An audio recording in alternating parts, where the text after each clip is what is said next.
Madame le Haut Conseiller des collectivités territoriales, Madame Baye, Honorable Maguette Diakhaté, Baye Mor Ndiaye, conseiller économique, social et environnemental, Monsieur le Président de l'ORCAV de Diourbel,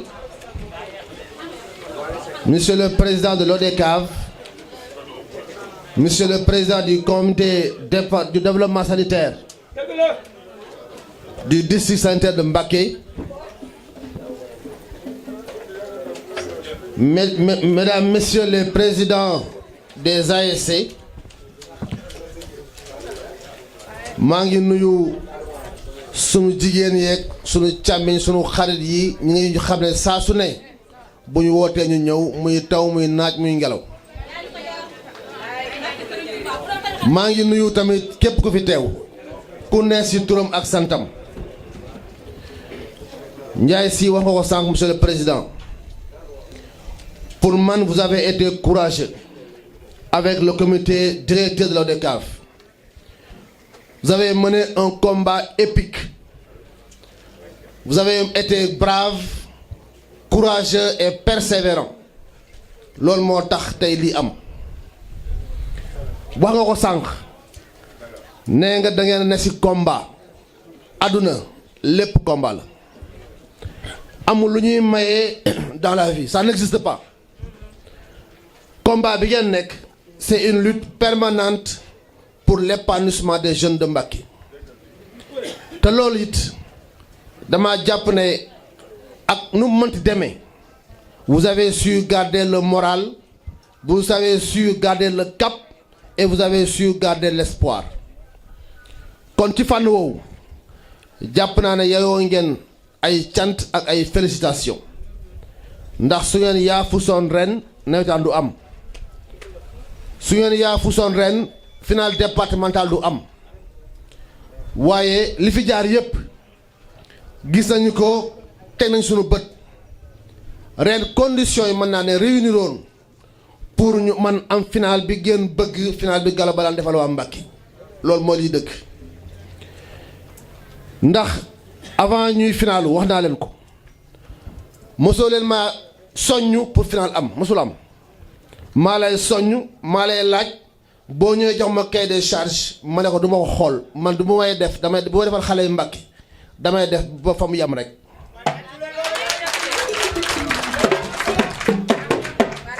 parce que tey bu ñu àggee tey ci Mbacké final départemental attirer ay convoitises des jeunes tey ASC bu nekk bëgg ngaa final départemental li ko waral mooy parrainage bi moo ko waral fondamentalement. ndax bu dee da ngay final départemental nga ne ci ASC ndawetaan pendant 3 mois ngay lijjanti xaalis di daw di jóg mu ngay football tey nga am victoire suba nga am défaite ba ak ci final li ngay bëgg mooy nga am parrain boo xamante ne dina la féliciter sargal la jàppale la ba sa ASC du rëccu li mu doon def ci ay coono ci wàllu compétition bi. kon li ma jël engagement mooy lépp lu ñu def tey dañoo bëgg ëllëg incha allah ñu def lu ko ëpp. te li ñu bëgg mooy relever le niveau de Mbacké dans tous les domaines. Relever le niveau de Mbacké au plan sportif, faire en sorte que les ASC puissent produire des talents de grande envergure, capables d'amener le sport de Mbacké au plus haut niveau. li ñu bëgg tey mooy fexe Mbacké ñu relever niveau bi sur le plan politique, sur le plan de la représentation politique. tey wax nga ko monsieur le président yéen ñaan yëpp daanaka wax ngeen ko Mbacké dafa tumuranke, c'est ça la vérité. te loolu ñun ñëpp a ci am responsabilité. ñun en ce qui nous concerne amul lu ñu mën a dévier par rapport ak sunu trajectoire ak par rapport fañ bi bëgg a yeggale Mbacké amul. On est prêt à endurer toutes les souffrances. On est prêt à endurer toutes les épreuves.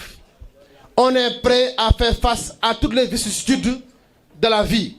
pour que ëllëg Mbacké ñu dëkk fu kaw a kaw a kaw. ndax dayoo dëkk bi mate na ko.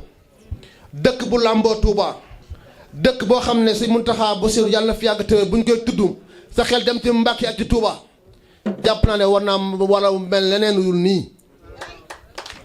te solution yi c'est des solutions globales c'est des solutions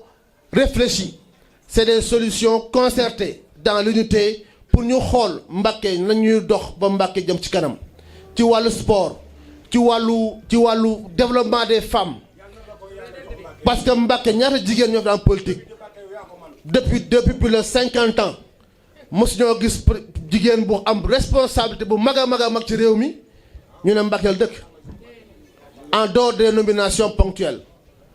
tey mosuñu gis Mbacké ñu ne premier ministre Mbacké la juddoo la dëkk président Sénégal Mbacké la dëkk foofu lañu war a yegg ñun c'est ça l'ambition qu'on doit avoir pour notre ville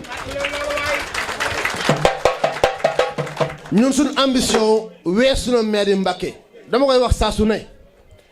dama ne boo damaa yaakaar maire Mbacké bi donc du ma ko laaj bu doon budget Mbacké xam ne àggut 800 millions te boo jëlee budget ba la muy néew mën a ko recouvrer ci at mi mën a recouvrer 600 millions yu mat boo recouvrer 600 millions tu peines à payer les salaires des agents municipaux comment tu peux investir pour la ville mënoo investir parce que l'investissement dafay day des ci li nga xamante ne mooy fonctionnement mais bu dee fonctionnement mën na koo lijjanti ASC yi moo leen a jox seen subvention parce que ñun subvention ASC 100 000 francs dañ ko xeeb bis bu yàlla déggee dëkk bi au moins vous avez 300 000 francs par ASC.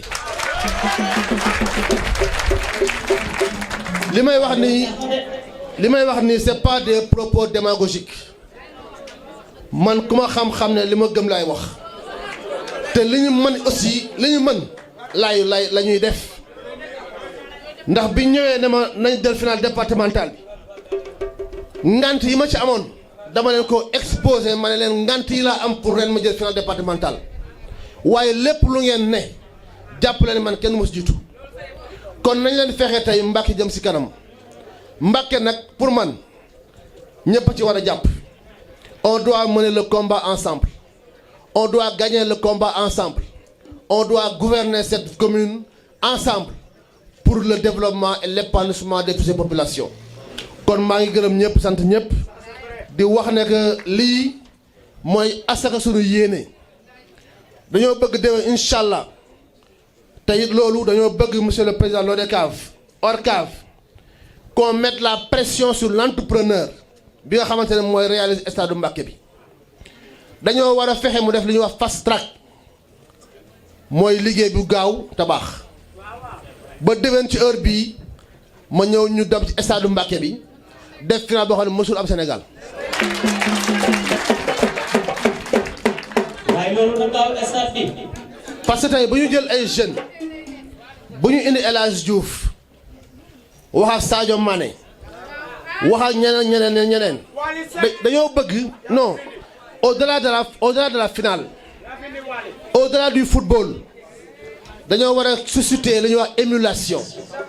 fexe xale bi football gëm ne moom ëllëg mën naa jógee fii dem football Liverpool ndax Sadio Mané fa mu dëkk Mbacké gën développé fuuf il vient d'un village d'un patelin perdu dans le sud du Sénégal tey moom moo fexe ba ku tudd Sadio Mané sa xel dem ci Bambali kon loolu mooy jaay sa dëkk loolu mu def nag pour dëkkam ñun dañ ko war def pour suñu dëkk tey dañu war a am des champions